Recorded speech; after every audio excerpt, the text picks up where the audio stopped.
Also, if you could throw some light on your makeup, how do you manage to achieve that flawless complexion?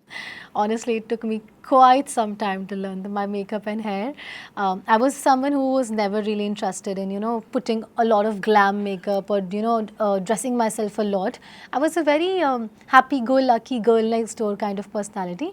But now that I've learned it, and I've learned it hard ways, I have like, you know, I have messed it up in the start. Initially, I was not really good at it. I didn't know my shades well, but with the right mentorship of my panelist, of the people who have been associated with us from years to make us learn our makeup, our hair, because of them, I'm able to just achieve it, and I'm really grateful for that. And it feels really good to be, all by yourself, and you could do your own hair and makeup.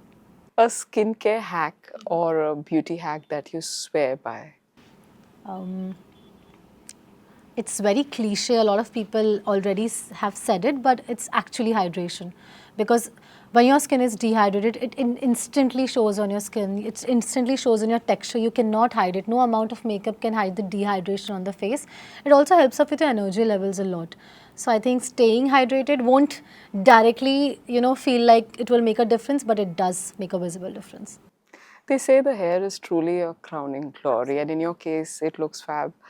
What's what is there? Any ghar ke nuske that you like to share behind your hair? Whenever I'm with my mama, I just love getting the chumpy that she does.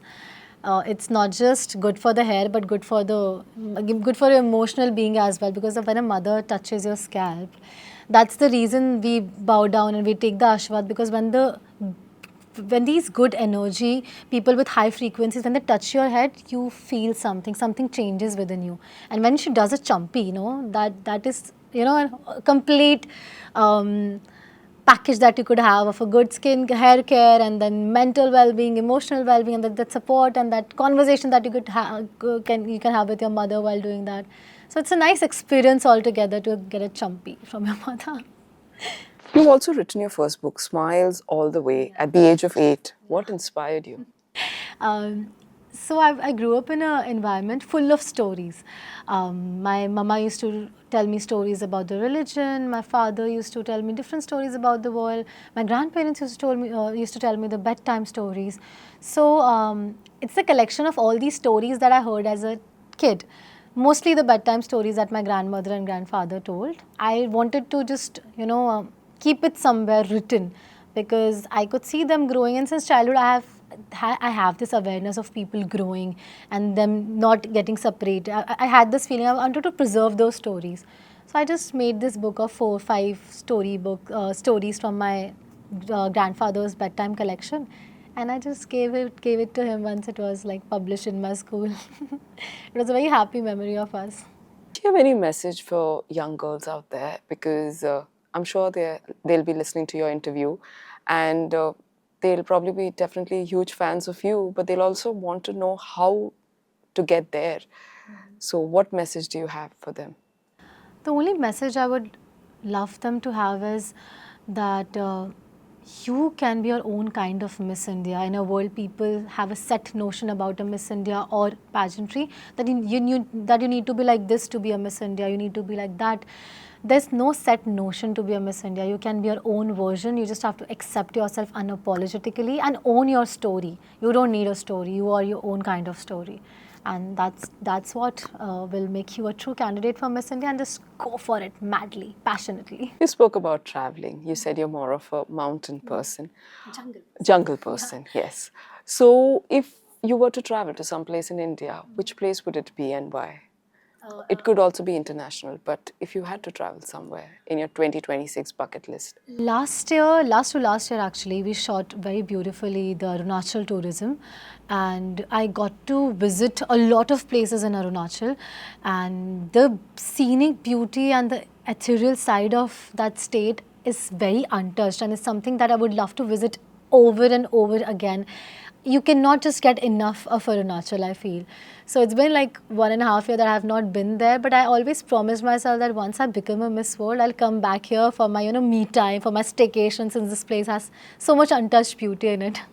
Also, getting back to the first question we missed out about Yeah, Madhya yeah. Pradesh.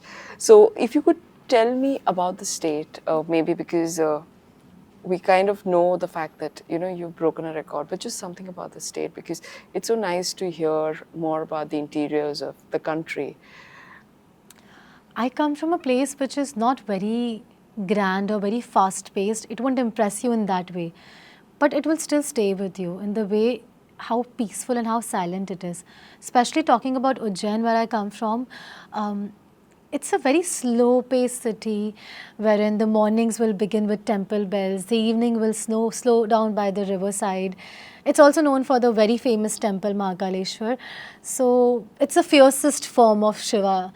So when you're around that temple or that location, the feeling around that is not of fear, it's of surrender, and it feels as if someone has held on to you that you can't see, you can't touch, but you can strongly feel within. So that's the beauty about Ujjain. You will just not visit it, but something about Ujjain, when you come, it will be there with you for the rest of your life, and you would want to come back again. Do you pray? Who is the God you pray to? Are you a spiritual kind of person? Definitely, I am a spiritual kind of person because of the upbringing I am brought up in. But also, there's no one God that I pray, because we have a lot of God in Hinduism, many gods actually. As per the requirement, I feel when I am in the gym, I pray to the Hanumanji. When I am doing something creative, I bow down to Krishna Bhagwan. When there is something that requires strength, I bow down to the Shakti. So I think I have my categories decided when it comes to Bhagwanji, and they all help me. I think the biggest reason that I'm sitting here having this chat with you is that I had a faith in them, and I think they also had a faith in me equally. You did say about the beauty queen, but generally, as a woman to woman message for young girls, or even girls your age, about living your dreams, aspiring to be the best. One thing that I have learned from my journey is that you cannot know yourself completely. When you put limitation around you, when you put a box around you that, oh, this is me and this is how I function and this is how much I can reach and push myself, you really don't know that. You don't even have the slightest of idea how powerful a woman is. So you just have to keep challenging yourself, pushing yourself, and never putting yourself in a box of any adjective that, oh, I'm lazy, oh, I can never be on time, I'm not punctual. If you once you put yourself in that adjective ka box, then it's over. You just have to just stop creating those boxes around you. As Priyanka Chopra says, break the glass ceiling. What kind of a man would Nikita date? What are the qualities you look out for? He must be a leader, as in somebody who has the quality of a good, when I say a good leader, not just someone who could speak or someone who could guide people by speaking, but someone who is very good at listening.